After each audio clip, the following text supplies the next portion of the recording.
सांग ना मला काय झालं? मॅडम, आपल्या हॉस्पिटलमध्येच रोज डिसूजा नावाची नर्स आहे, तिच्याशीच लग्न झालं माझं. अरे वा. खरं तर आमच्या घरच्यांचा खूप विरोध होता आमच्या लग्नाला. मग आम्ही रजिस्टर मॅरेज करून मोकळे झालो. मग काय, रोजच्या भावाने इथे येऊन खूप राडा घातला मॅडम. अरे बापरे. मग? मॅडम, खरं तर त्या दिवशी फक्त एका व्यक्तीमुळे आम्ही वाचलो. नाहीतर आमचं काय झालं असतं काय माहिती. कोण देवदूत आला धावून? हं? दुसरं कोण, आमच्या अंजली मॅडम.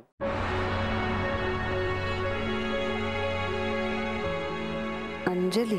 मॅडम, खरं तर मला आणि रोजला मदत करण्याची काहीच गरज नव्हती त्यांना. त्या डॉक्टर, मी वॉर्ड बॉय, पण त्या असा भेदभाव मानत नाहीत ना. त्या खूप चांगल्या आहेत, त्यांना कोणाचा त्रास भगवतच नाही अजिबात. खरं तर त्यांची खूप मदत झाली आम्हाला.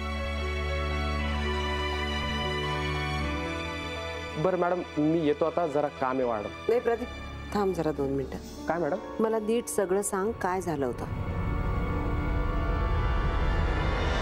यश, एक फ्रँकली सांगू तुला? सांग. मला वाटतं अंजली ह्या मुलीचा खूप विचार करतोयस तू. खूप जास्त महत्त्व देतोयस तिला.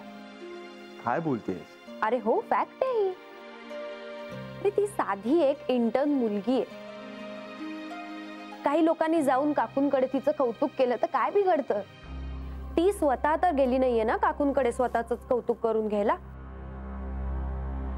काय पटतंय का मी काय बोलतेय ते?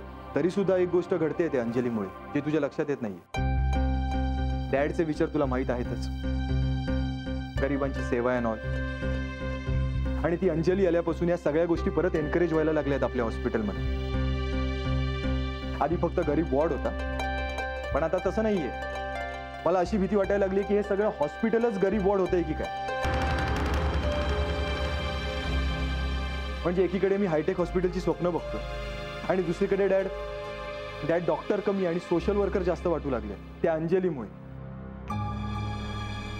सांग ना, काय चुकतंय माझं? सांग. तू म्हणतेस सगळं विसर. अगं, माझ्या जवळचेच ते अंजलीचा विचार करायला भाग पडतायत मला, इन्क्लुडिंग यू.